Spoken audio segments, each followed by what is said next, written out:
Before Judas, before Brutus, before Cain and Abel, there was Set and Osiris. A war between brothers, a war between gods, a war that never truly ended. And the ones who rule the world today? They are still on Set's side. The symbols they use, the rituals they perform, the hidden meanings woven into their power structures, it all goes back to one event, the theft of the Eye of Horus. Osiris was more than a god. He was the bringer of civilization. He taught humans how to farm, turning wasteland into fertile land. He gave them law, justice and order, ending chaos. He revealed the mysteries of life, death and the afterlife, breaking the cycle of ignorance. He was the first true king and the world flourished under his rule. But where there is a creator, there must always be a destroyer. And in the shadows, Set waited. Set was not like his brother. He did not build, he did not heal, he did not bring wisdom. Set was a storm, a desert wind, a knife hidden in the dark. He ruled over waste, destruction and death. He thrived on conflict, war and deception. He did not want balance, he wanted power. And to take it, he had to kill his own blood. Set did not strike in battle. He invited Osiris to a feast, a celebration in his honor. Osiris arrived, unknowing, unafraid. And then Set revealed a gift, a golden sarcophagus crafted to fit one man perfectly. Osiris, a game was played, a trick. Each guest stepped inside, laughing, seeing if they could fit. But when Osiris lay down inside, the lid slammed shut. Iron bolts sealed it, melted lead poured over it. The king of the gods was locked in a coffin, unable to scream, unable to breathe, unable to fight.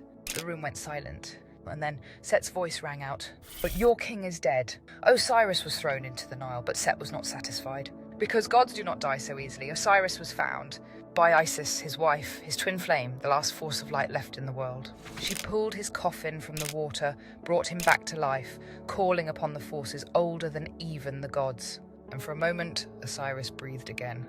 But Set saw and Set acted.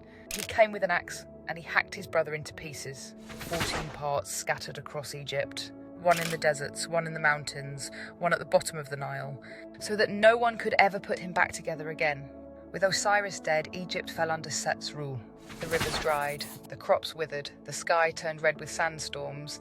The Golden Age was over. And for the first time, mankind knew fear, suffering, and war.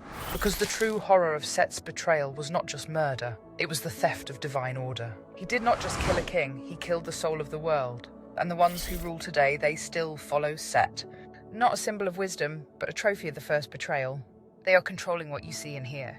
They rewrite history, hiding the past so you never recognize the cycle. They blind you to the truth so you never realize who they really serve. Because as long as the eye remains stolen, you remain blind. Osiris was gone, but before he vanished, he left behind a son, Horus, the falcon god, the avenger. But Horus was not just Osiris's son, he was Osiris reborn. The same soul, the same force of light, returning to reclaim what was stolen. Because the war between Osiris and Set is not a one-time event, it is a cycle. It repeats in every age, in every kingdom, in every empire. When Horus and Set finally went to war, the battle shook the heavens. For 80 years they fought, and in that war, Set did something that would echo through eternity. He ripped the Eye of Horus from his head, the eye of divine sight. The eye that saw beyond the illusion, Set stole it, and today the elite still carry it as their symbol. The all-seeing eye, on money, on monuments, in secret societies. It is not the Eye of Horus, it is the Eye of Set. Everything they do, the symbols, the rituals, the hidden meanings, traces back to one event. The theft of the eye, not the eye of wisdom, not the eye of enlightenment, but the eye that was ripped from the rightful ruler and taken by the betrayer. This is why the elite cover one eye in photos. This is why the all-seeing eye is everywhere, on money, on buildings, on secret society insignias. This is why the Illuminati, Freemasons and other hidden groups worship it. Because they do not follow Horus, they follow Set, and the eye they worship is not a symbol of divine vision. It is a trophy of the first betrayal. The battle between Horus and Set was not just about power, it was about who controls perception. Because whoever controls what people see, controls what they believe.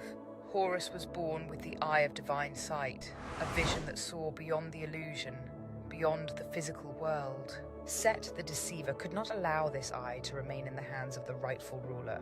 And so, in their war, Set ripped the eye from Horus, stealing it, keeping it as a trophy, warping its power for himself. And today, the ones who rule in secret, they still carry the stolen eye as their symbol. Not because they see all, but because they stole the vision of humanity itself. How they use the eye to control the world. They do not rule with swords, they rule with perception. They rewrite history, hiding the past, so you never see the pattern. They blind you to the truth, so that you never realize who they really serve. The all-seeing eye is everywhere, but not as a warning. It is a taunt, a message that they are watching you, a reminder that they still hold the throne stolen from Horus. And as long as they keep the true eye hidden, you remain blind. The war never ended, it simply went underground. And today the world is still under the rule of Set. The false rulers, the corrupt kings, the hidden elite who claim the throne but do not deserve it. But just as Horus rose to reclaim the throne before, he will rise again. Because Osiris always returns, because the cycle always repeats, because the eye will be taken back. The question is, will you still be blind when it happens? Or will you see through the illusion? Because the moment you truly see, their power ends.